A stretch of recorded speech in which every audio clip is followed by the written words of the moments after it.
morning. So, yeah, I'm going to clear up my altar today. And I just wanted to give you a little tour. Yeah, it's interesting because a lot of stereotypical things about magic is true, but I will explain. But yeah, I haven't cleared these up in a few years. They're a bit of a mess. But yeah, firstly, if we look at it, obviously, like, plants is a big deal. So, like, plants are important, plants are sacred, plants are your friends. They're like your grandparents trying to look after you, but we always kind of mess up, or often mess up. So that's part of why the plants are here. It's also for space. It's a good place. Aren't you, my love? My stepmom gave me this one. It's very old. It's like 20 years old. Anyway, yeah, so let's get started. See, we've got crystals. Oops. Oh my god. So yeah, crystals are important for quite a few reasons. However, I've heard that, like, rocks actually are a bit annoyed at people always stealing them. So I actually, like, ask them, like, I touch them and I'm like, are you okay with me taking you? And I went through all my crystals and I asked them, do you want to be put back in the ground or do you want to stay with me? And these are the ones that wanted to stay with me. Yeah, because you can, like, if you nick, like, nature, put it in your house, sometimes nature can be annoyed and, like, do the opposite of bless you. So, yeah, I would try and ask. And yeah, these technically should be cleared or cleaned regularly, not, like, actually cleaned, like, spiritually cleaned. I haven't really used them for a while, but you can clean them with moonlight, so you can leave them outside. You can also clean them with salt and water, spiritually. So that's what we're going to do. Cool, so I put them in a bowl with water and salt to energetically cleanse them. And, like, people use crystals for lots of different things. You can use them in totem bags.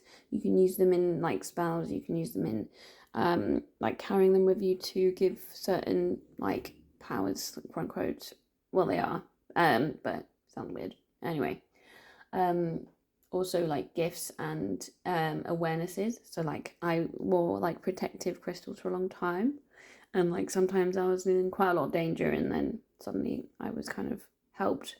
So it kind of helps that layer of extra energy for whatever you choose them for. So yeah, they all have kind of different personalities and different things they can help you with.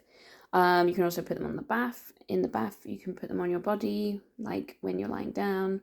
And yeah, it's pretty, whenever I touch a crystal, if I'm focusing, I can really feel it, like physically feel it on my body.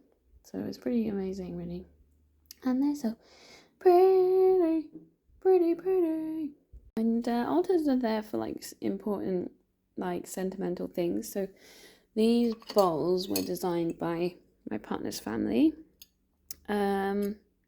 Yeah, it's the Chinese zodiac, and they are plates made after their late granddad. So these are very important bowls. We'll clean these.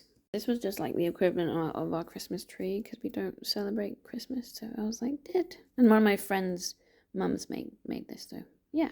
Self-explanatory. We are, like, part Buddhist. There's a lot going on spiritually with us, but yeah, that's part of the picture.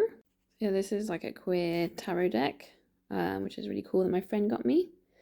Yeah, so tarot is really good. We don't use it as much as I would like, but yeah, it's really good. It's a lot. I find it quite intense, but yeah, it's actually a tarot deck card holder. So the idea is sometimes, like, one of our practices is that we take a tarot card out for the day, and then you could put it in this to, like, remind yourself of it.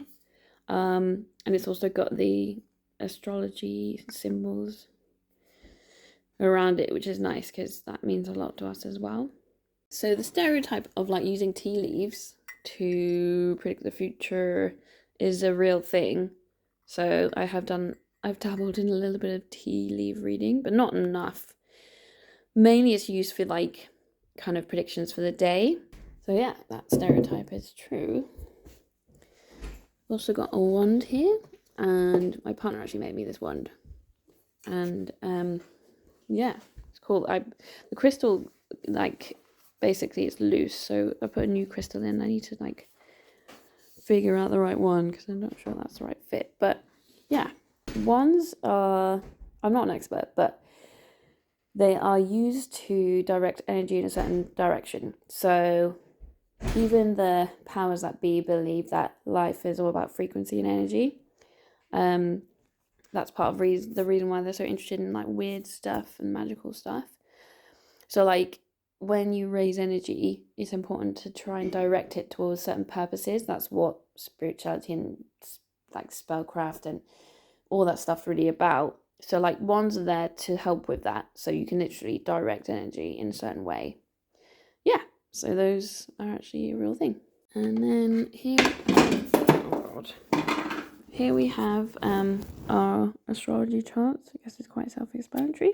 Printed out, you know those pictures that you can put on slabs, like for your partner presents and stuff. I just did that with the pictures of our charts.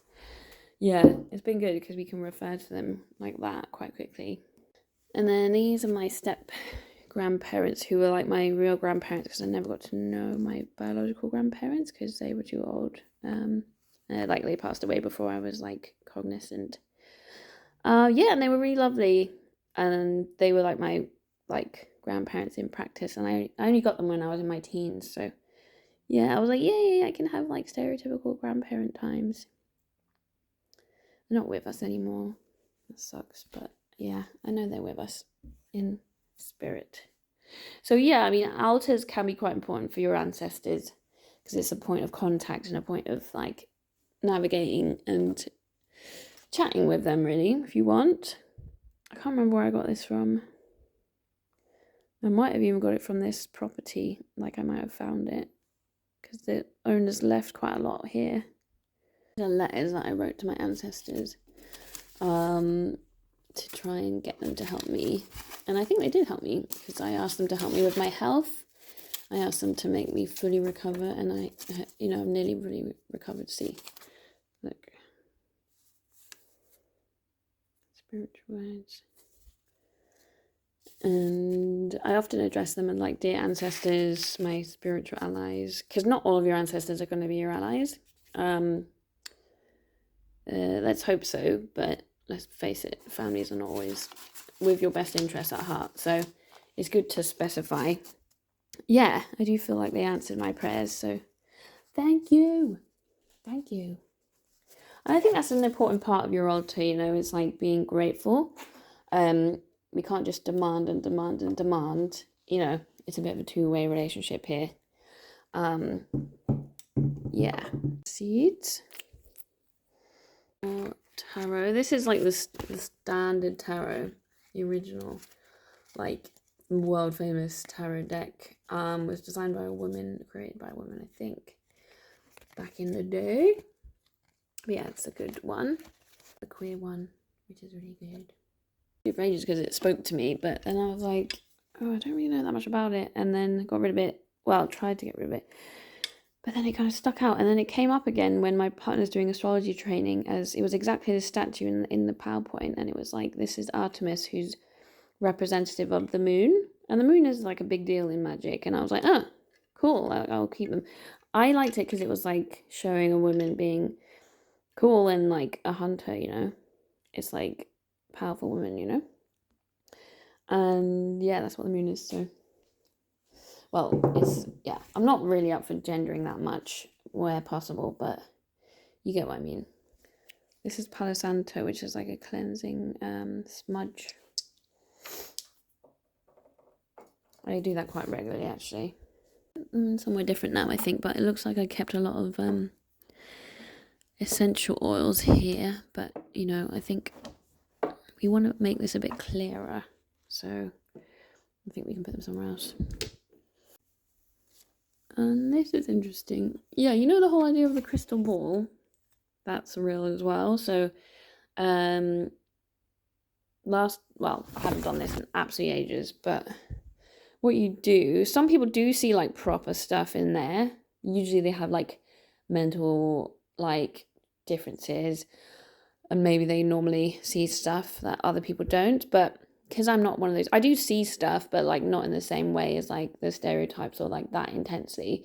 Mine is more like patterns and static vision and stuff. Anyway, but you like ask it certain things and then you look into it and then you might get like feelings come up, or you might see something like just because of a design, like, you know, it might like something might crop up in your mind, and then you write it down and like see what comes out, and it's usually really informative and helpful. But yeah, some people do see like proper stuff in it, like I said, like the stereotypes, but usually it's more like a sense and kind of symbols that you can see within the crystal that's like relevant to what you're asking about, that can help you. Yeah. So yeah, and you can get lots of different types of crystal balls. So that's made out of quartz. It's pretty. Yeah, and my step grandma gave me this, so it's very important to me, but it's also quite matty and broken. So yeah, but it's important. Incense stick holder, which is really nice. These are the altars that we have at the moment. This one James made for me for my birthday. It's got the fire elements on it in terms of colour, because my chart is predominantly fire, as you can imagine. And then he drew the pentagram on it that symbolises earth, fire, wind, and air and spirit. And then I just found this one somewhere. Also, there's some pictures of my great-great-great-grandparents, but it creeps me out, so I put it there. So here are some of the magic books. I haven't read all of them, but I'm excited. I've definitely read quite a bit, but need to definitely read more.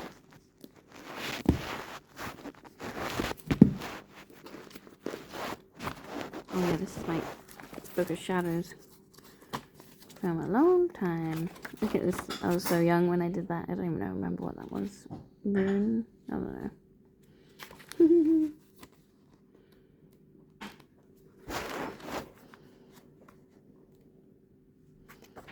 17, look at that.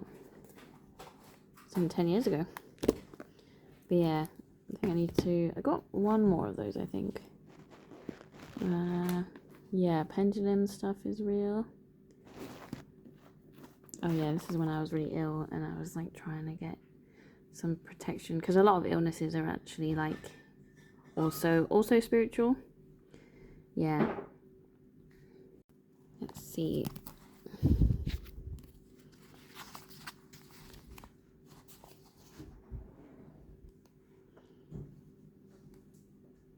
Master protection ritual.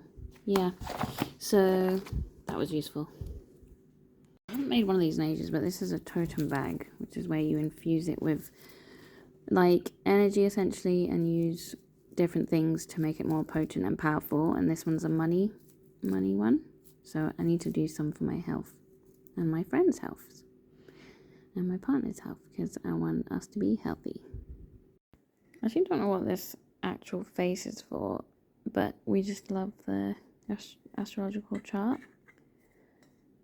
Yeah, so that's been there for a long time. Maybe that might look good on the wall, actually, like up there above the door, or above this door. Alright, it's a little bit creepy, but I did get the consent. This is mine and James's head hair, because when you do spiritual things, if you have like biological aspects of the person, then it makes it more potent and it makes it more connected to that person. So yeah, I've never had to use it though, but it's pretty gross. But that's witchcraft for you sometimes. And that's where, again, where the stereotypes come from of using nails and such. There is truth to it. So yeah. These used to be on there as well. I used to use these as necklaces. Yeah, they're really cool necklaces. Like my friend made. It's a bit damaged, but yeah.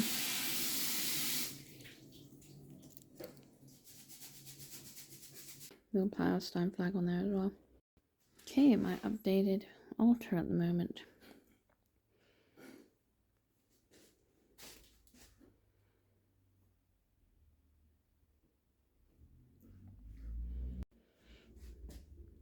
Cutie.